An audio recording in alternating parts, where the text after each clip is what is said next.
Hi, everybody. Sean McCracken, news editor for Hotel News Now, here with Trevor Simpson, associate editor, here at the first day of HITEC and the HSMAI Commercial Strategy Conference here in Charlotte, North Carolina.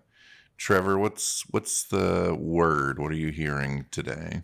So, to no surprise, it's artificial intelligence.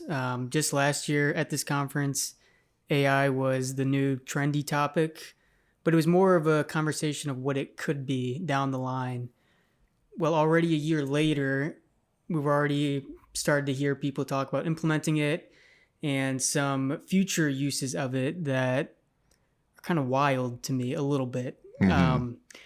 Obviously, there's some uses with efficiency, personalization that make a lot of sense for hotel operations, and there seems to be a huge upside, and I'm all for that.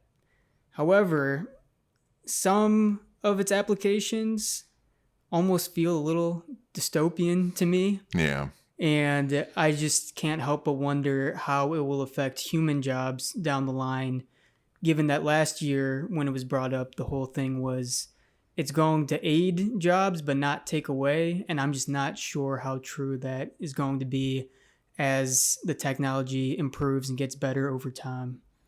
Yeah, I mean, I feel like even in the early days, there's a lot of discussion of like, do chatbots replace a lot of your front desk operations, Yeah, or what can it do? And that's going to be part of it. I mean, I think that any discussion about it where we say nobody's going to lose their job is a bit rosy. yeah, Like, I think there are people in this industry and any other industries where if they could figure out a way to save a sure. lot of money today by replacing people with AI, they will do it.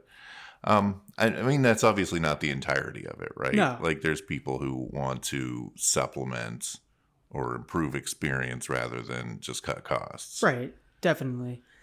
But also, I just remember there was a speaker talking today, and I'm sure you're familiar with Nathan Fielder's show, The Rehearsal. Yeah. For our listeners, in the first episode of that show, he recreates a trivia bar in a warehouse and rehearses a whole conversation with a man to prepare him for the actual event. Hmm. And the show is awesome. I recommend it, but I it's mean, all it's purposefully over the top. purposely over the top, Yeah. correct. And what makes it great is how crazy it is. Hmm.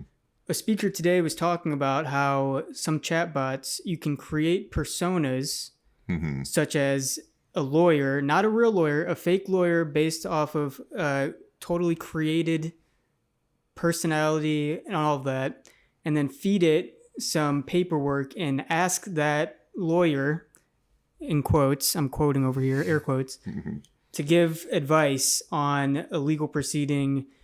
The speaker also mentioned how you can create personas of your own colleagues by downloading a PDF on LinkedIn and uploading their persona onto the chatbot and practice a meeting before actually meeting in person. Yeah.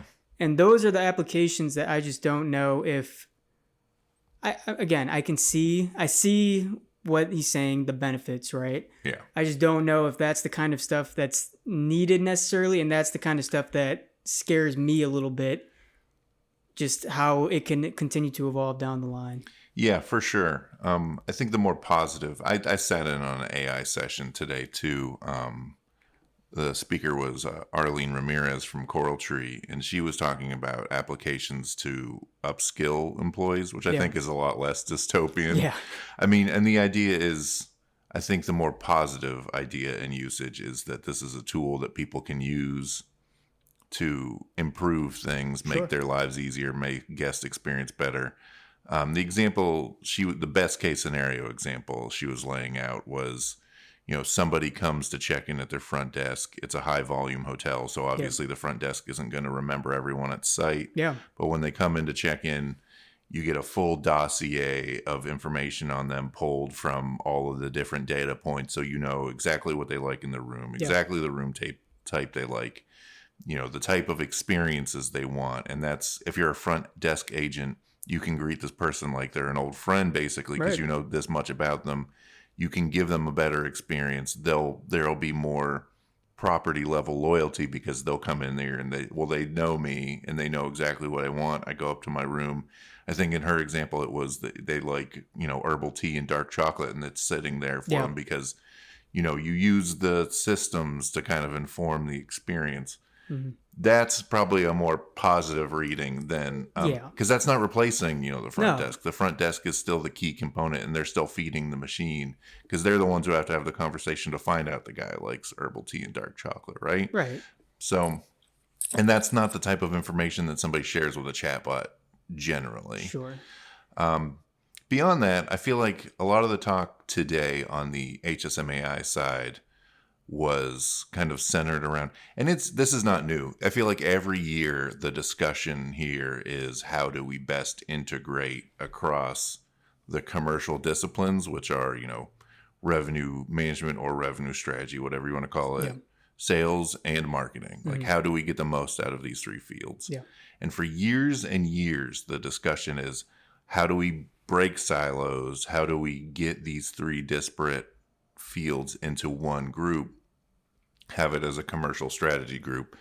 I think that was the fact that that's no longer an aspiration. Like, that's what the reality across the industry now is reflected in the fact that for years and years, this conference was, well, it was technically two conferences for HSMAI. It was a digital marketing conference one day. It was a revenue optimization conference the next day. Now that's out the window. It's gone. It's a 2-day commercial strategy conference. So it's across the board. And now the discussions aren't just, well, how do we get sales to talk to revenue management to talk to marketing? It's how do we get the most out of the different personality types of these people? And how do we recognize where people are strong and where people are weak? And I think that's kind of the next level of that discussion. Because obviously revenue strategists, revenue managers are not the same people as sales. Mm-hmm.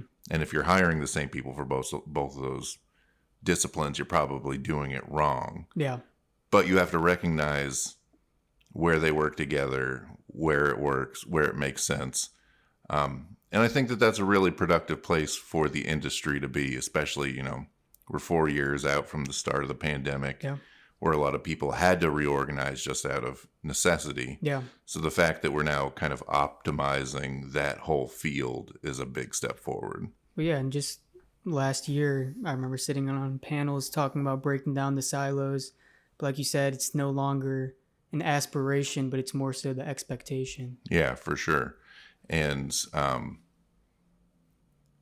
feel like the people who aren't doing that are now the ones behind the curve. They're not the norm in the industry. Yeah. Any other takeaways from Charlotte other than it's hot and humid? It's so hot. I think last I looked, it was 97 degrees out right now. Yeah, not the best weather for a suit, but you gotta. I enjoy Charlotte though. I think it's a nice city.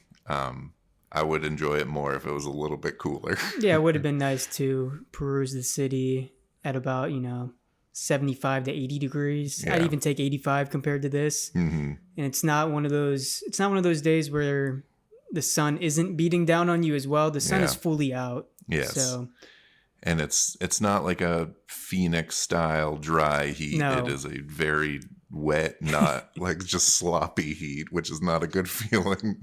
No, it is not. All right. Well, that's it from day one for us at HITEC and the HSMAI Commercial Strategy Conference. Stay tuned to Hotel News Now for all the latest coverage.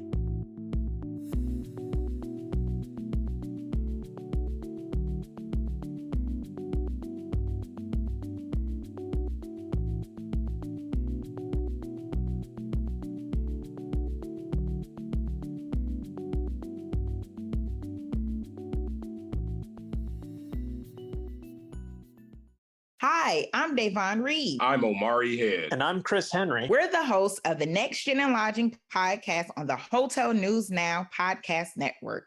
It's a monthly show in which we interview a new generation of hoteliers to get their insights into a variety of disciplines and topics. from finance to food and beverage and hotel operations. Listen to us on Spotify, Google, Apple Podcasts, or wherever you get your podcasts. This episode of the Hotel News Now podcast was recorded on June 25th, 2024, and edited by me, Sean McCracken. Stay tuned to hotelnewsnow.com for the latest industry news every day.